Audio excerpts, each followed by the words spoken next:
poser une question qui a défrayé la chronique et fait couler beaucoup d'encre et de salive. Je voudrais d'abord vous dire, avant l'élection présidentielle, le président Biya avait envoyé, à travers la DGRE, un de mes proches collaborateurs pour me livrer un message. Ce message, en son temps, parce que je l'avais enregistré, je l'avais diffusé. Mais voilà en gros ce que disait le message. Le président me fait dire la chose suivante. Je pense que je suis puissant et qu'on ne peut pas m'arrêter. Il me rappelle, Atangana Mebara se croyait puissant. Il a arrêté. Marafa se croyait puissant. Il a arrêté. Mbungo pensait qu'il était puissant. Il a arrêté. Et moi, quoi que je fasse, il m'arrêtera. Il me reprochait également les relations que j'avais avec Kamto, des relations que j'avais avec Peuple au pouvoir, ainsi de suite. Cet élément, je l'avais enregistré, je l'ai diffusé. Et il m'a fait savoir la chose suivante, que dans tous les cas, il m'arrêtera. Et il sait que je suis malade. Il suffisait qu'il me prive 2 mois de médicaments pour que je passe de vie à trépas. Voilà le message qu'il m'a envoyé. Et ma réponse a été très simple, que je lui disais merci pour m'avoir donné l'opportunité de le servir le temps que ça a duré. Mais je lui rappelle une vérité. Ma décision est finale, elle est irrévocable. Mais la seule chose que je lui demande, le jour où il m'aura tué, au moins qu'il remette mes restes ou au peuple ou à ma famille. Je ne renoncerai pas, je continuerai ce combat jusqu'au bout parce que non seulement il est devenu invisible, non seulement ses proches collaborateurs veulent pas seulement me nuire, m'éliminer physiquement.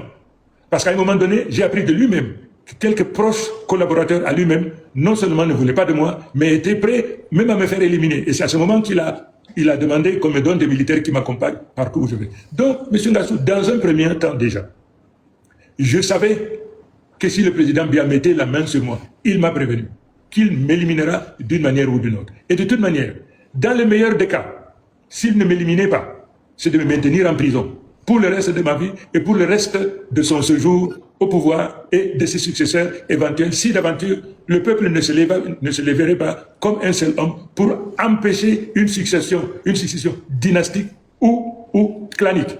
Ce qui s'est passé au niveau de la révision illicite, illégale de la Constitution annonce tout ce que je suis en train de dire. Donc dans un premier temps, déjà, il y avait cette vérité. La deuxième vérité, tous les services étaient à l'intérieur de ma maison, compris dans même dans mes cuisines. C'est par la suite que nous avons découvert plusieurs des femmes qui venaient aider à la préparation, à la maintenance et autres, étaient également des agents de la DGSN ou de la DGRE. Il y avait les services de l'AT, les services de la DGNN, de la DGRE, du CEMIL. Tous, ils étaient dans ma maison. Et tous ne comprennent pas comment est-ce que j'ai fait pour m'en aller. Pourquoi est-ce que je suis parti? Parce qu'il y avait une ceinture humaine, un cordon, une protection humaine de 500, 1000, 2000 personnes devant ma maison. Lorsqu'ils ont placé des snipers dans la maison du voisin et qu'on a retrouvé 10 balles qu'on a tirées dans ma maison, et au moment où on tirait, j'ai interpellé la presse mondiale pour dire on est en train de tirer dans ma maison, probablement ils viendront aussi, moi aussi me prendre et me battre. Vous avez vu ces éléments-là? Absolument. Alors, ils ont donc tué. Et ils étaient prêts à provoquer un carnage. Parce que les très proches du président de la République me voulaient vivant ou mort. Ils ont envoyé un véhicule spécial,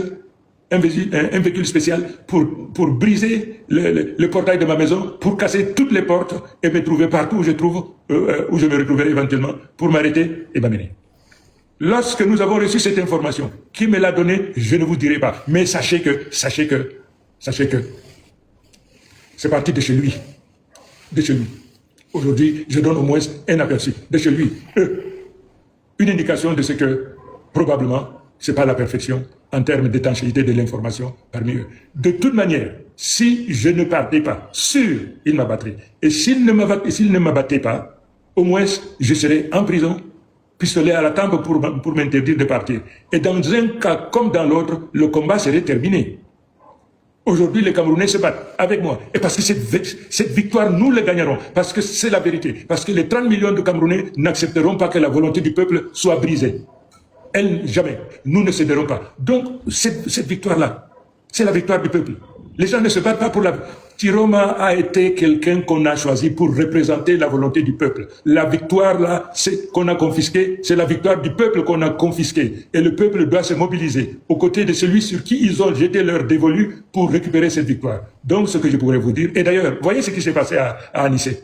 Voyez? Le sort qui allait m'être réservé, c'est au moins égal à celui-là. Il y a beaucoup de choses qui ont été dites. Oui, Chiroma a fui. Oui, tel lui n'a pas fui. Mesdames et messieurs, le combat que nous menons est un combat du peuple, de la volonté du peuple. Et c'est l'union sacrée de tout le peuple. Aujourd'hui, vous avez des gens qui tirent à U et à Dia. Ils ont parfaitement tort. C'est tout le peuple camerounais qui doit s'unir. Et comme un seul homme, sortir, je dis bien tout le peuple camerounais. Nous n'avons pas besoin d'armes. Nous n'utiliserons jamais d'armes à feu. Jamais. Mais nous sortirons ce peuple le moment. J'attends simplement que ce peuple me dise qu'il est prêt. Je donnerai les mots d'ordre qu'il faut. Donc, mais Monsieur le Président, il est prêt. Il est prêt, Monsieur le Président. Il est prêt. Il faut qu'il me prouve qu'il est prêt. Il faut qu'il le prouve. Le jour où sur tous les engins, vous me marquerez, nous en avons assez, nous n'en pouvons plus, nous sommes prêts, Monsieur le Président. Vous verrez que 48 heures plus tard, je serai au Cameroun. Mais la seule condition, il faut que ce peuple soit prêt. Et ce peuple n'a pas de choix d'être prêt parce qu'aujourd'hui, il a mal. Tous les Camerounais ont mal aujourd'hui. Tous les Camerounais. Comment Mac Lister qui disait qu'il faut bailler les auto écrit en bas merci les gars. Le peuple là est fatigué. Je sais qu'il est fatigué. Absolument. Monsieur le Président, justement, parti. L'épisode du Nigeria s'est passé comment? Est-ce qu'on peut avoir une idée, s'il vous plaît?